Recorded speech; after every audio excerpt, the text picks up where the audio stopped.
사도 바울은 이제 로마에 아직은 가지 않았죠. 로마에 너무 가고 싶었고 로마의 성도들을 보고 싶었습니다. 한 번도 보지 않았던 이 성도들에게 하나님의 복음의 편지를 쓰고 또 그들을 만날 계획을 세우고 또 하나님께서 죄수의 몸으로 바울을 그 로마에 가게 하실 때까지 바울은 그들을 향한 이 복음의 사랑의 서신을 지금 쓰고 있는 거예요.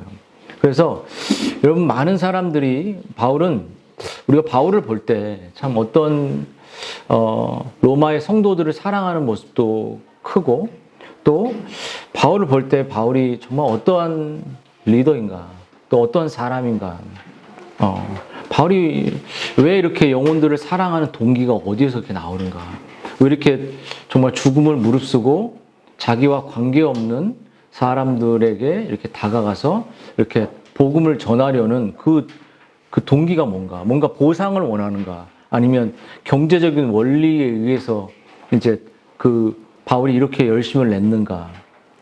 근데 이런 원리로 바울이 섬긴 게 아니라 바울은 하나님이 받은 복음의 은혜의 원리, 은혜가 너무나도 컸기 때문에 하나님의 은혜가 하나님의 사랑이 바울을 밀고 갔기 때문에 이렇게 복음을 담대히 전하고 복음을 혼탁하게 하지 않고 복음을 잘 설명했던 것 같아요. 그래서 여러분 우리들이 교회를 섬길 때 많은 사람들은 이렇게 교리를 잘 알고 있지만 하나님이 너무 교회를 잘 못 섬기면 하나님 벌 줄 것 같아서 또 교회를 잘 안 섬기면 하나님이 내 자녀를 좀 잘 되게 안 할 것 같아서 그런 생각들을 우리가 가질 때가 있습니다. 그거 바른 생각이 아니죠.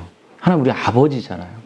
그래서 내가 잘못해서 내가 좀 삐딱타서 아이가 잘 될 건데 안 된다는 그런 생각을 우리가 정말 가질 때도 있고 내가 잘못해서 내 남편이 바른 목회의 길, 바른 그 영혼을 인도하는 길을 잘 못 가는 거 아닌가라는 자신의 탓을 할 때도 있죠.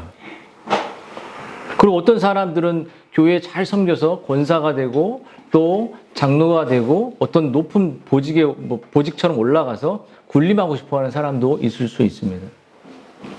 그리고 어떤 우리 주일학교 친구들은 엄마 아빠가 막 강요하고 날 때부터 자기가 원하지 않게 크리스찬이 됐으니까 교회 다 오는 아이들도 있을 수 있어요. 그치? 교회 오기 싫을 때 있지? 은유라 교회 오기 싫을 때 있어? 없어? 눈빛이 그냥 거짓이 아닌 것 같아. 다 고개를 숙이네. 오늘 째고 오늘 오늘 쉬는 날인데 놀러 가고 싶은 여기 마음속에 세상이 가 있는 한 분 계시지만 어디 막 이렇게 가고 싶은 이제 김배선 지사님 아이들에게 체계적으로 공부해야 되는 이런 생각들 충돌이 막 될 수도 있겠죠. 근데 여러분 사도 바울은 어떤 리더였냐? 정말 이렇게 로마서를 쓰면서 이 교리적인 서신이라기보다는 정말 그 영혼을 세우고 교회를 세우고 그리스도 몸 안에 정말 진정한 교회와 하나님 나라를 이루려는 이 바울, 교리와 또 실천이 막 이렇게 연결이 되어 있는 바울을 보면서 바울은 한 번도 보지 못한 로마의 성도들의 영혼이 정말 성숙해지고 하나님을 정말 사랑하고 정말 하나님을 바르게 알기를 원하는 마음으로 바울은 로마서의 서신을 쓰고 있는. 그래서 이 서신을 쓰면서 바울은 정말 이 교리만 막 진술하고 교리의 내용이 이런 거라고 말하는 것을 넘어서 정말 바울은 이 로마서를 쭉 처음 이제 1장부터 읽어보면 인간의 타락의 본성에 대한 이야기를 나오는 것처럼 사도 바울은 정말 너무나도 사랑하기 때문에 죄를 죄라고 얘기하는 거예요. 네. 우리가 옆에 아내가 있고 남편이 있잖아요. 아이들이 있잖아요. 그러면 저 아이의 모습은 죄입니다. 이렇게 말하면 부모들이 싫어합니다. 그렇죠? 또 당신의 아내는 당신의 남편은 그런 모습은 죄입니다. 라고 말하는 걸 정말 싫어해요. 연약함 이렇게 말하면 좋아해요. 약한 거야 이렇게. 근데 사도 바울은 그렇게 하지 않아요. 이런 것들이 죄야 라고. 너의 그 본성, 그 내면에서 하나님의 영광과 썩어질 것을 바꾸는 이런 내면의 자기 중심적인 이 본성을 사도 바울은 적나라하게 드러내면서 정말 그리스도가 너에게 필요하다. 하나님의 통치가 필요하다. 하나님이 너를 이끄시는 게 필요하다는 사실을 정말로 말해요. 우리가 이렇게 그런 모습들을 할 때 여러분 사도 바울은 뭐라고 말했냐? 내가 바른 복음을 전하지 않으면 내게 화가 있을 거다 이렇게 말해요. 바른 복음이 뭐죠? 여러분 만약에 우리들의 삶에서 가정에서 꼭 필요한 부분은 누구도 못하는 영역을 목회자도 영역 들어가지 못하는 영역들이 있죠. 근데 가정에서 목회자로 리더로 준 사람은 목양을 해야 돼. 목양이 뭐냐면 바른 복음을 갖고 그 남편과 아내의 죄를 들춰내야 됩니다. 이거 죄야. 이거 우상이야. 이거 너 자아에 빠진 거야. 이렇게 그러면서 그냥 제가 수많은 목사님들 만나서 청교도 막 이렇게 나눔도 했지만 그렇게 칼빈이 얘기했어. 에드워드가 얘기했어. 이런 거 필요 없습니다. 그냥 왜 안 되지? 왜 그런 게 내면에 없는 거야? 왜 지체에게 나가는 게 어려워? 왜 마음에 들어가는 거를 거부하는 원인이 어디에 있다고 생각해? 이거를 부모는 못 물어봐요. 부모는 안 됩니다. 문 팍 잠가버리고 안 하냐. 지금도 애들 들어가면 문 이렇게 닫고 안 나오잖아요. 근데 남편은 가능해요. 깊은 사랑을 갖고 물어보는 거예요. 네가 왜 이게 이런 너만의 세계 속에 있는 거, 네가 지체들에게 나눔이 안 되는 거, 사랑하지 못 이렇게 마음에 있는데 표출이 안 돼. 근데 그게 어디에 나타나면 자녀들에게까지 나타나는 거예요. 자녀들에게까지 사랑이 있죠. 당연히 보기만 해도 느껴지는데요. 근데 입으로 안 나오는 거예요. 여러분 이게 우리가 가지고 있는 죄라는 겁니다. 엄청난 큰 죄예요. 죄. 이 죄를 우리가 십자가의 복음으로 다스려낼 수 있는 거. 이게 사도 바울이 우리들에게 요구하는 그래서 자기는 여러분들이 왜 그게 남편과 아내 사이에서 자녀 사이에 안 되냐면 복음에 합당한 삶이 없는 거예요, 우리가. 복음을 진짜로 살아내는 경건. 그것이 없으면 아내는 너나 똑바로 해. 남편은 너나 똑바로 해. 자녀들. 아빠나 욱하지 말라고 이렇게 얘기하죠. 할 때. 눈 좀 안 하지? 그래서 여러분 이 사도 바울의 마음속에는 오늘 서신을 이제 8절 9절을 시작하면서 로마에 대한 자신의 마음을 얘기한 것 동시에 바울은 어떤 리더였고 어떠한 로마의 성도들을 어떻게 사랑했는지에 대한 그 중심을 볼 때 바울은 영적 섬김, 영적인 그 리더의 정말 그 자질, 표지 같은 게 뭐냐면 사도 바울의 마음속에는 뭐가 있었냐면 하나님의 넘치는 은혜와 감사가 넘쳐났어요. 오늘 여러분 포도원 비유를 우리가 알잖아요. 포도원에 메시에 부르고 메시에 마지막 사람 불렀는데 딱 주인이 딱 보상을 하려고 하니까 왜 쟤는 늦게 와가지고 나하고 똑같은 보상 받냐.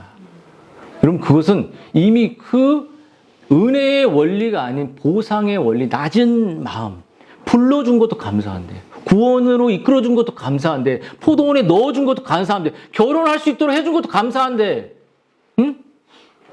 우리 솔직히 우리 어머니는 저도 그렇고 우리 아내를 막 자랑하죠. 저 장가 못 갈 줄 알았습니다. 여기 김 집사하고 저하고는 장가를 못 갈 줄 알았어요.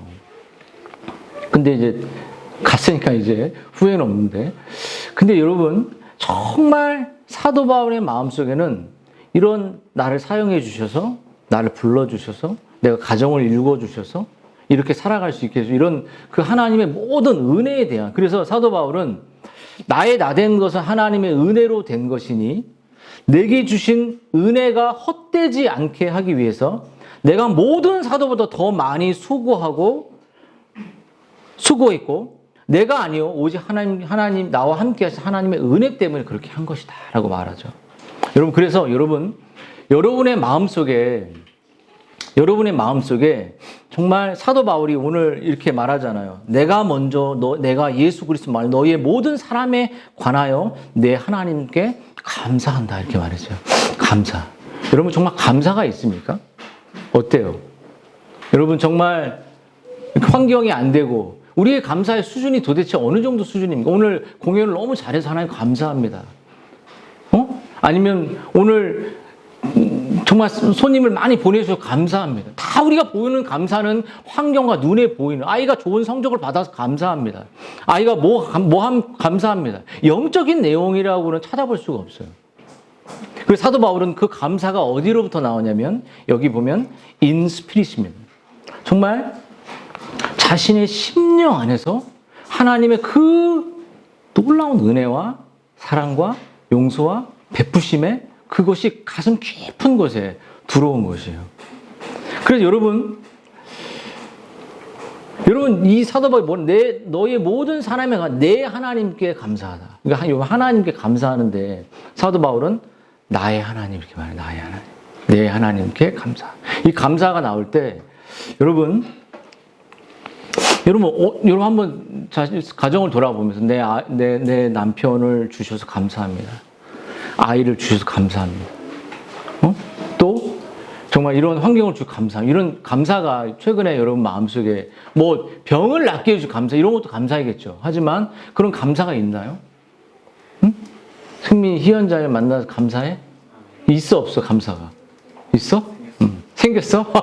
좀 자주 생겨서 감사하죠. 우리 세영 목사님 감사합니까? 예. 우리 승리 사모님 감사하나요? 감사가 넘쳐납니다. 여러분 이런 공동체를 주셔서 감사합니다. 또 이런 자녀를 이런 환경 속에 제가 웃을 수 있게 해주셔서 감사합니다. 정말 이 고난의 한복판에서 내 주머니를 열어 지체를 섬길 수 있어서 감사합니다. 이런 마음을 내가 행위가 감사한 게 아니라 나를 행위를 만드는 인 스피릿이요. 내 심령 안에 하나님에 대한 은혜가 생겨난 거예요. 근데 포도원 막 사람들은 감사가 사라진 거예요. 그 심령 안에. 그래서 여러분, 감사는 여러분 언제 나올 수 있냐면 하나님의 말씀을 통해 내 영혼이 그 말씀에 깨어지고 내 영혼이 하나님 앞에 죽을 수밖에 없는 죄인이라는 사실에 대한 깊은 은혜. 그리고 버려도 되는데, 불러주지 않아도 되는데, 그냥 사용해도 되지 않은데, 매일 기회를 주시고, 매일 나를 인도하시는 그 은혜가 내 안에 임재로 몰려올 때, 감사가 막 터져나오는 거예요. 감사. 여러분, 우리 아이들은 다 부모님의 내면에 있는 감사를 보는 거죠. 그 여러분, 여러분, 내 하나님 이렇게 말하잖아요. 사도 바울이. 내 하나님께. 여러분, 하나님을 내가 아버지라고 부를 수 있어요. 그거 어떻게 된 거예요? 우리의 저주 속에서 하나님을 원수지간이었는데 그리스도를 통해서 하나님 아버지라고 부르잖아요. 아빠 이렇게 부르. 왜? 뭐 때문에 하나님 여러분의 아버지가 됐냐고. 그것은 그분의 아들 예수님께서 우리의 더럽고 추한 죄를 다 용서하셨기 때문에 그 보혈의 의 때문에 하나님 우리를 관계가 아버지가 된 거잖아요. 그 놀라운 사실. 하나님을 아버지라고 부르는 거예요. 힘들 때 여러분 정말 그래서 사도 바울은 옥중서신이 있어요. 보면 에베소, 골로새, 빌레몬, 빌립보 이런 옥중서신 속에 다 감옥 안에서 감사가 터져 나오는 거예요. 왜? 그 감옥 안에서 인스피릿 자신의 심령과 마음 안에서 깊은 곳에서 하나님에 대한 그 주권에 대한 하나님의 신뢰에 대한 흔들리지 않는 사랑과 은혜, 나를 붙들고 계시는 하나님이 그 사도 바울로 하여금 감사가 나오게 하는 거예요. 여러분 그래서 정말 교회 올 때, 여러분 가정에 들어갈 때 감사하다. 아이를 또 만날 수 있어서 감사하다. 여러분 정말 화재 사건들을 통해 죽는 여러 가지 많은 일들이 우리 인생에 있지 않습니까?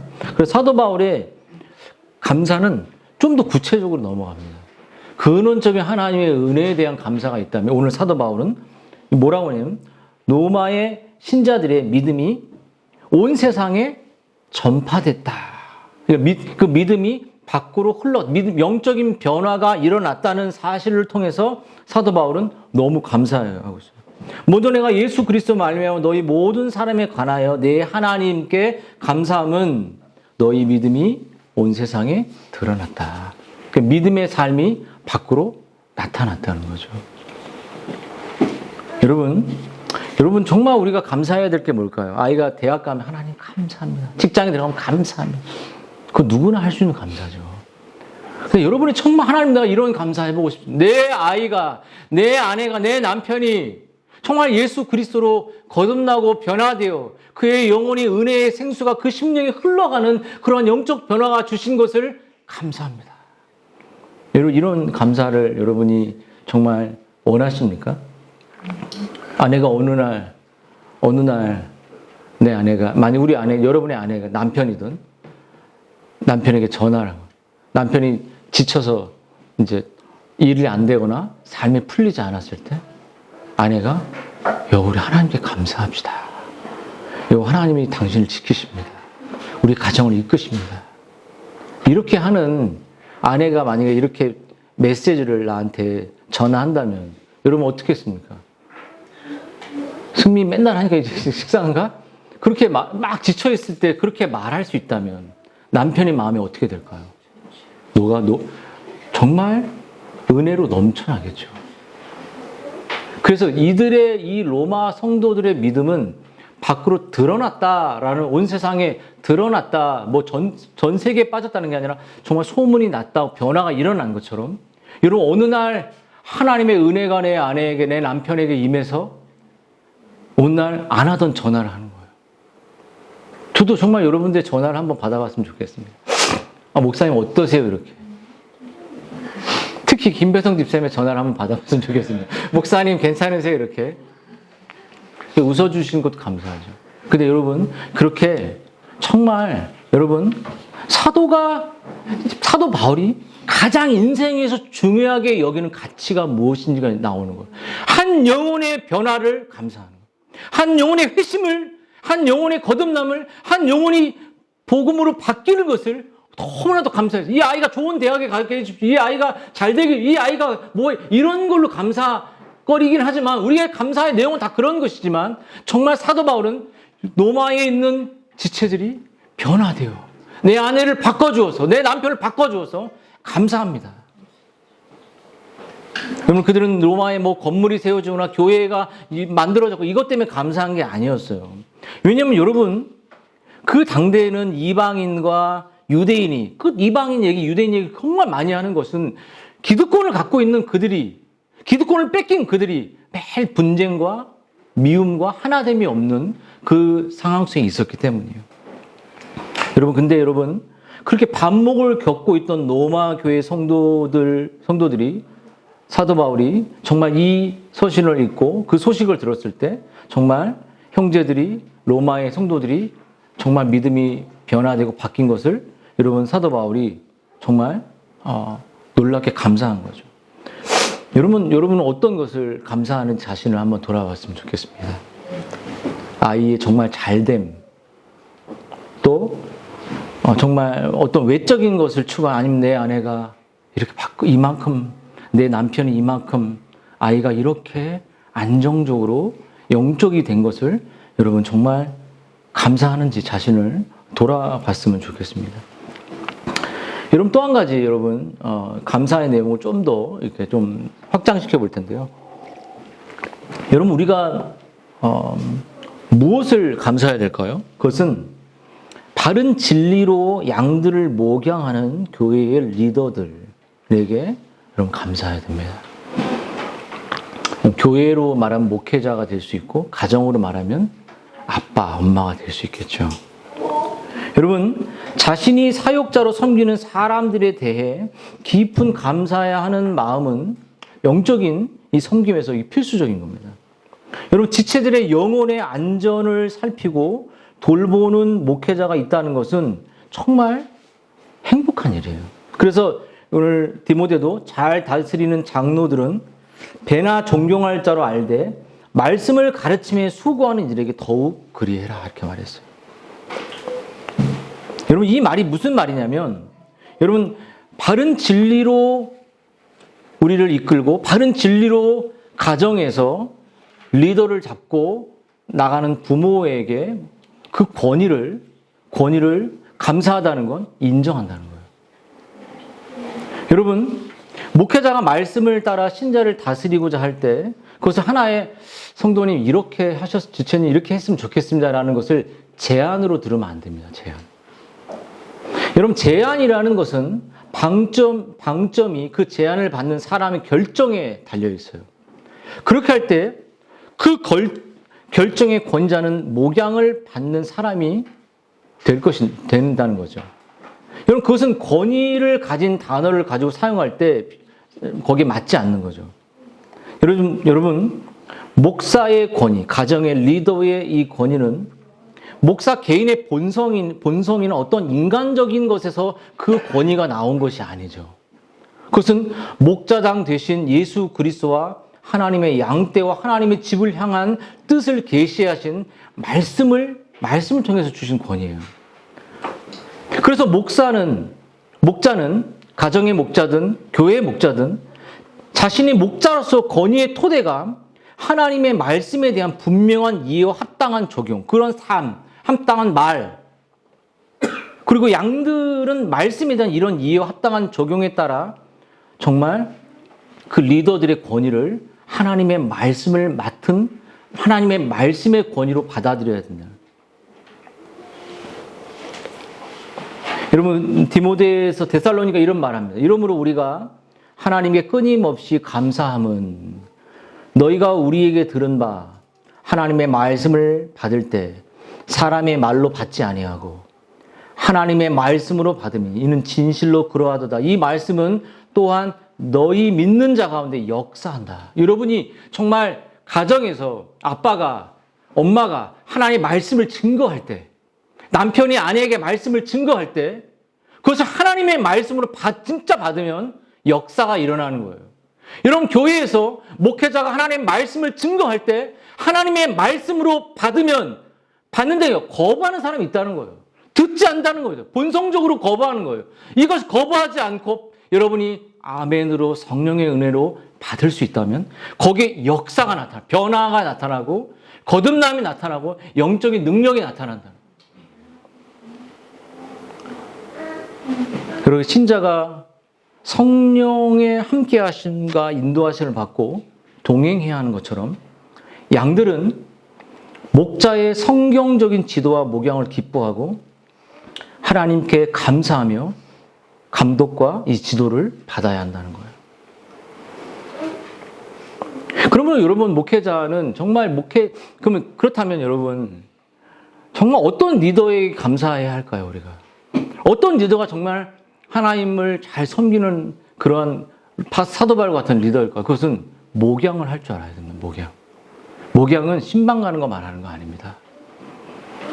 여러분, 목양은 교회가 하나님의 집이고 하나님의 집에 온 양떼를 돌보도록 하나님 부름받은 사람들은 반드시 해야 될 것은 그 영혼을 깊숙이 다룰 수 있어야 돼요. 청교도가 이렇게 말했다. 개혁자가 이렇게 말했다. 이런 다 필요 없어요. 이런 그 청교도 개혁주의 다 빼도 상관없어요. 제일 중요한 것은 인간의 그 본성 안에 들어가는 거예요. 수십 년을 지나도 여러분 이렇게 사셔야 됩니다. 여보, 우리 아이들 이렇게 살아야 됩니다. 천국은 이런 거 다 필요 없어요. 이렇게 얘기하면 절대 바뀌지 않아요. 여보, 왜 하나님의 말씀이 당신에게 기쁨이 되냐고. 기쁨이 어떻게 당신의 마음을 움직이고 있고, 당신이 왜 말씀을 나누지 못하고, 말씀 앞에 다가가지 못하고, 말씀에 깨어있지 못하고, 말씀을 우리 안에 흘려보내지 못하는 그것이 왜 그럴까? 그것을 물어봐야죠. 거기까지 쭉 들어가야 돼요. 본성까지. 어제도 승민 형제 신방 가서 달란트 비유를 해주면서 한 달란트 받은 사람이 주인이 왔을 때 주인한테 하드맨이라고 말하거든요. 너는 아주 마음이 하나님을 향해서, 그리스도를 향해서 완고하고 아주 정말 추잡한 사람이 이렇게 강하게 하나님 말씀을 거부하는 한 달란트 받은 본성에 대한 이야기를 해줬어요. 본성이 얼마나 포악합니까? 2달란트, 5달란트는 이게 칭찬받고 주인이 오기를 기다리는 마음이었지만 한 달란트 받은 사람은 자신의 인생에 발빠르게 움직이다가 자신의 본성이 너 너무 악해, 너무 게을러라고 이렇게 지적받고 그 본성을 지적받았을 때 그 종이 한 태도는 뭐냐면 왜 이런 걸 나한테 요구하시냐고. 당신이 심지 않은 데서 왜 거두려고 하냐고. 물론 주님이 다 주신 건데 하나님 말씀으로 맞다고 말하는데도 자신의 본성을 확 드러내서 화를 내고 분노하고 공격적이고 주님의 말 대적했습니다. 여러분, 하나님의 말씀을 우리가 제대로 영혼 깊숙이 드러낼 때 그 본성이 드러나야 돼요. 본성이 드러나서 부부싸움을 하든 찢어지든 아이와 난리가 나든 사단 결단을 내서 하나님의 말씀을 들어 폐부를 집어넣어버려요. 본성을 집어넣어서 우리의 그 더럽고 추한 것을 하나님의 말씀으로 나오게 해서 그 말씀이 우리를 싸움하게 만들어야 돼요. 그렇지 않고 여러분, 천국이 이런 거 교제해야 됩니다. 우리가 모두 천국에 있길 바랍니다. 네, 그리고 끝이에요. 그렇게 나눔하시면 안 돼요. 그건 목양이 아닙니다. 그래서 여러분, 정말 이런 목양을 할 수 있는 리더와 가정과 리더와 교회 리더가 정말 이 본질적인 것을 하지 않는다는 것도 너무 쉽게 복음을 선포하고 복음이 적용되게 만드는 거예요.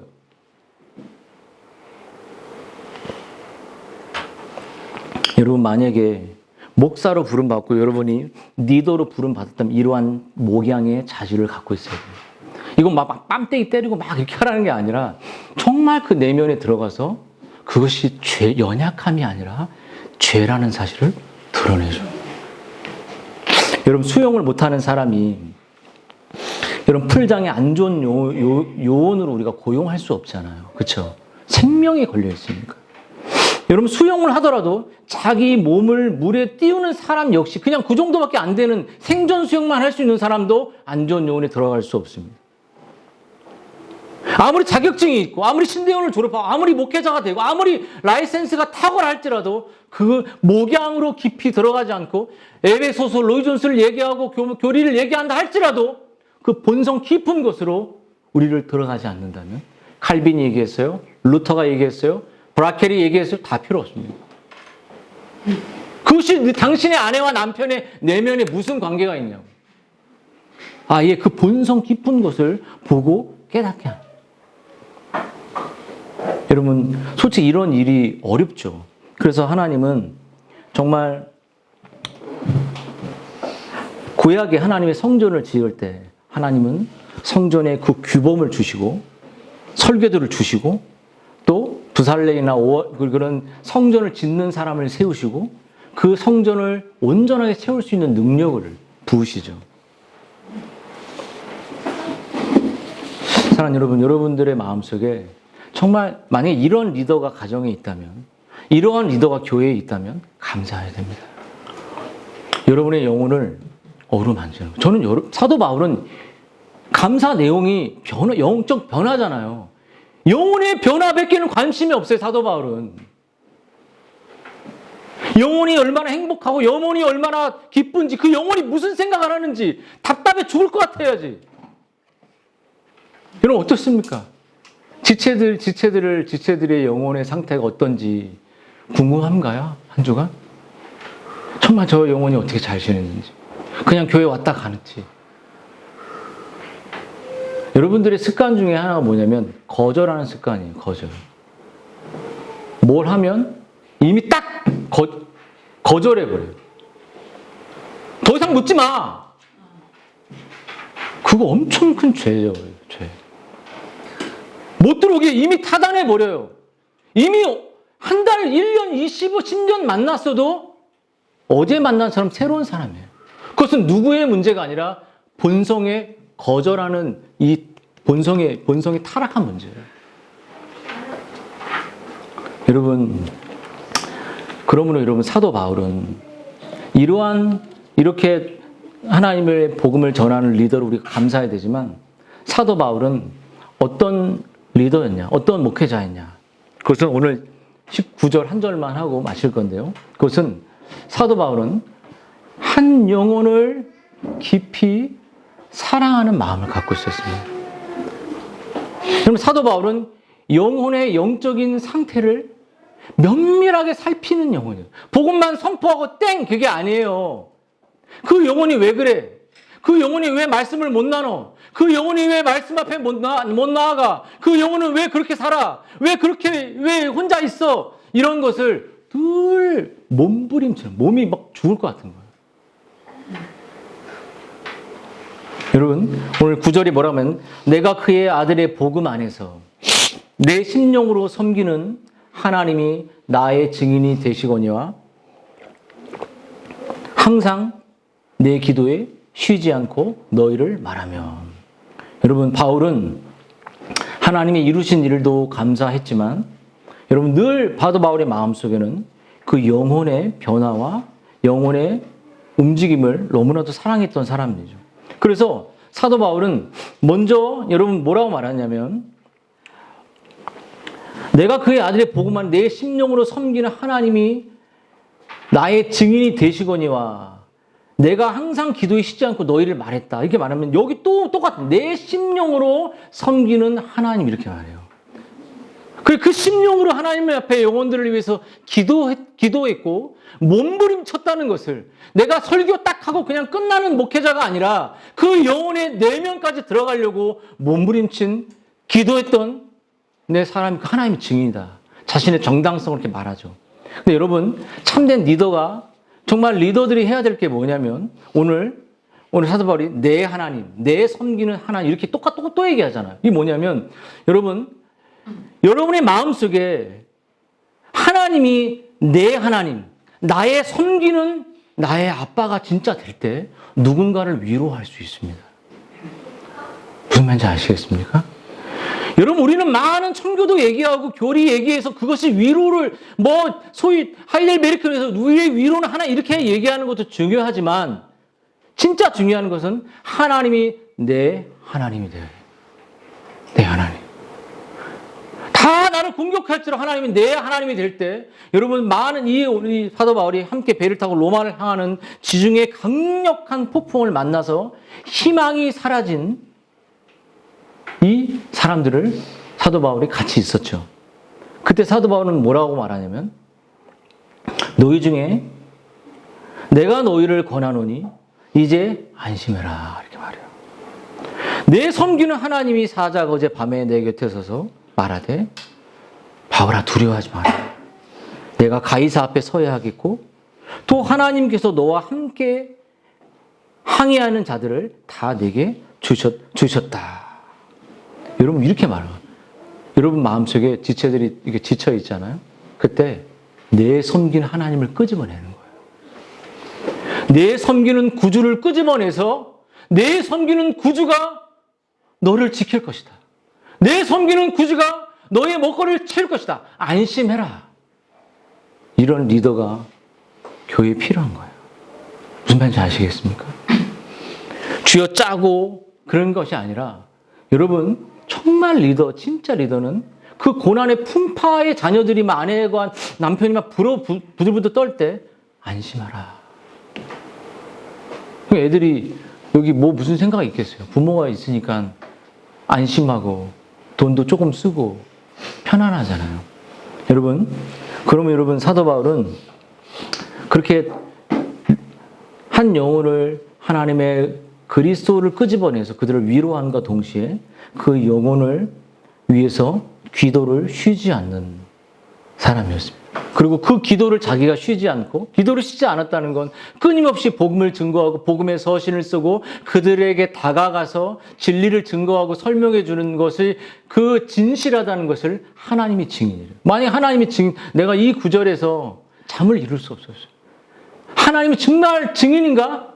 내 하나님이 증인으로 선다면 여러분의 이 가정 리더들은 정말 바른 리더였는가?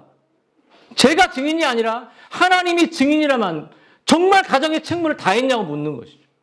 정말 목회자의 책무를 다 했냐? 하나님이 다 봤는데 너는 정말 아이들에게 기도해 줬냐? 너는 아이들의 영혼의 축복을 위해서 너의 의무를 다 했냐? 하나님이 다 봤다.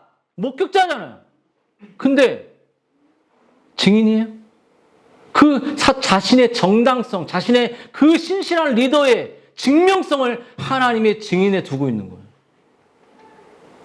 여러분 하나님이 다 보셨는데 여러분의 진정성을 이거 혹시 맹세의 수준과 같이 보고 있는 거예요. 맹세처럼. 자신의 진실하게 한 영혼을 위해서 쉬지 않고 기도했고 목숨 걸고 나아갔다. 한 영혼이 거듭나기 위해서 타협하지 않고 그 본성을 드러내고 목양했다.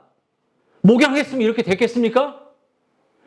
교회에 바쁘고 일정 바쁘고 그래서 아내와 남편을 어떻게 여러분 대우했습니까?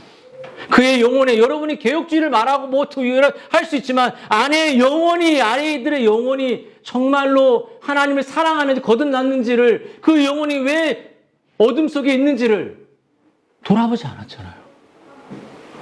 교회 섬기면 다 고르반인가요? 그래서 하나님이 우리들을 이곳으로 모이게 하신 거죠. 여러분, 내 심령으로 섬긴다는 이 말은 전심으로 성실하게 나의 전 존재로 내가 하나님을, 그 영혼들을 섬겼다. 이게 하나님 증인이라는 거죠. 여러분 어떻습니까? 여러분들이 생각날 때 늘 아침에 일어나서 기도하고, 물론 이런 말씀을 보면서도 더욱더 기도의 시간을 더 많이 확보하여 영혼들에 나아가야겠다. 여러분, 정말 사도 바울은 이렇게 이 웹에서도 그렇고 빌립보서 그렇고 정말 이렇게 영혼들을 위해서 기도하고 영혼을 깊이 사랑하고, 이것이 사람이 증인이냐 하나님이 증인이 되는 거예요. 여러분, 이렇게 서로를 기도해 주는 우리 동역자가 여러분 모두가 됐으면 좋겠습니다. 정말 남편이 아내를 위해서 기도하고, 아내가 남편을 위해 기도하는, 아이들을 키우는 그 책무가 남편에게 있지 않고 아내에게 있습니다. 여러분 아이들을 위해 꼭 기도해 주시는 그런 엄마들이 됐으면 좋겠습니다. 여러분, 마지막으로 여러분, 이 로마서를 넘어 이제 요한의 이야기를 잠깐 하면서 맞출 건데, 여러분, 요한이 우리에게 보여주는 요한일서 3장 23절 한번 찾아봅시다. 요한일서 3장 23절 우리 한 목소리로 한번 읽어봅시다. 시작. 한번. 그의 계명은 이것이니 곧 그 아들 예수 그리스도의 이름을 믿고 그가 우리에게 주신 계명대로 서로 사랑할 것이니. 예수 그리스도를 믿고 사랑하는 거죠. 믿는 것은 정말 단 한 번 구원 없는 믿음은, 정말 죄를 깨닫고 예수 그리스도를 구주로 붙잡는 믿음은 한 번 일어나는, 칭의로 일어나는 일이지만, 이 사랑은 시제적으로, 믿음이라는 시제는 단 한 번 구원 얻을 때 일어나는 것이지만, 여러분, 이 사랑은 지속되는 것입니다. 그럼 우리가 참된 믿음을, 참된 하나님의 신앙을 우리가 가지고 있을 때 여러분 어떻게 되죠? 여러분, 지체를 이 사도 바울처럼 깊이 사랑하게 된다는 거예요. 중단하지 않고. 여러분, 믿는 것은, 여러분, 이렇게 우리가 이러한 모습을 가질 때 여러분들에게 이 요한일서와 로마서가 우리에게 주는 것은 뭐냐면, 여러분, 사도 바울이 복음은 한 영혼들과 공동체와 하나님 나라를 향해, 구속사를 향해 가고 있죠. 그렇죠? 여러분, 우리의 믿는 것과 지체를 사랑하는 것 같은 거예요. 우리가 정말 구주 예수 그리스도를 믿을 때, 구주 예수 그리스도가 이방인과 이 유대인을 하나로 만들으셨을 때, 여러분, 그것이 우리들에게 무엇을 말하냐면, 예수 그리스도를 믿을 때 우리는 지체를 당연히 사랑하는 방향으로 나아갈 수밖에 없다. 여러분, 저 보십시오. 저를 사랑하십니까? 우리 선희 사모님 아멘 안 하시게요? 사랑하십니까? 그리스도 안에서 저를 사랑하세요? 세영 목사님 저를 사랑하십니까? 전 세영 목사님 사랑합니다. 그리스도 안에서. 김성욱 목사님 그리스도 안에서 사랑하죠. 응? 여러분, 그러므로 이 사도 요한이 우리에게 말하는 것은 뭐냐면, 우리의 이 복음이, 하나님을 믿는 이 믿음의 복음이 결국 우리가 그리스도를 구주로 믿고 이 진리를 믿을 때 그것은 지체의 사랑으로 나아가게 된다는 거예요. 여러분, 지체의 사랑으로 나아가는 그것은 뭐냐면, 왜 지체의 사랑으로 나아가야 되냐? 지체로 나아가냐? 그 지체 안에 하나님이 계세요. 무슨 말입니까? 마음이 청결한 자 복이 있나니 하나님을 볼 것이요. 하나님이 임재가 있다는 거예요. 여러분, 내가 선희 사모님의 내면으로 들어갈 때 그곳에 하나님이 계신 거예요. 이세영 목사님의 그 생명 속으로 들어갈 때 내 지친 몸이 저 영혼 안에서 힘을 얻는 겁니다. 내가 정말 오늘 강도사님과 통화할 때 정말 복음의 이야기를 할 때 내 마음이 타오르기 시작하는 거예요. 어느 날 내가 문득 용기를 내서 김배성 집사님에게 집사님 잘 지내세요? 할 때 김배성님이 예? 하고 다 끊어. 이게 아니라 네, 잘 지내요. 목사님도 건강하세요? 내 안에 녹아지는 기쁨이 생겨. 박수 치세요. 박수. 이렇게 할 때요. 예. 이 지체 사랑. 여러분, 이거는 너무나도 어려운 것이지만 성령의 교통의 힘으로 여러분, 정말 이것이 사도 바울이 로마서를 통해서 우리에게 주는 공동체예요. 교리가 아니라 연합이라는 겁니다. 연합은 그리스도의 머리가 되고 우리 그분 몸에 몸의 지시를 머리의 지시를 따라 이 몸은 가는 거예요. 몸이 지체를 사랑하라고 했어요. 머리가 그러면 지체를 사랑하는 지체를 그리워하는 거예요. 지체 뭘 그리워했냐? 지체 오늘 뭐 밥 먹었냐? 이게 아니에요. 지체가 오늘 어떤 기도했냐? 지체가 오늘 어떻게 힘드냐? 지체가 오늘 뭐가 기도가 필요할지 이 지체를 향한 목마음으로 나아가는 것이 진짜 연합의 실존. 교리를 설명하는 것이 중요한 게 아니라 그리스도의 연합을 살아내는 거예요. 연합은 그냥 실제잖아요. 여러분 이런 마음을 가질 때 포도원에 우리를 불러주신 거. 아, 왜 저는 늦게 와서 이게 아니라 정말 낮은 마음으로 겸손히 이 공동체에서 우리 가족 안에서 내 아내와 대화하기를 사랑하고 아내가 나를 말씀 안에서 말해주면서 나를 격려해 주는 것을 기다리고 정말 그것이 나타나는 것을 보면서 하나님께 감사하고 정말 아이들이 그것을 통해 변화되고 이러한 정말 하나님이 원하는 그런 공동체 그러한 우리 모두가 되기를 주님의 이름으로 축원드립니다.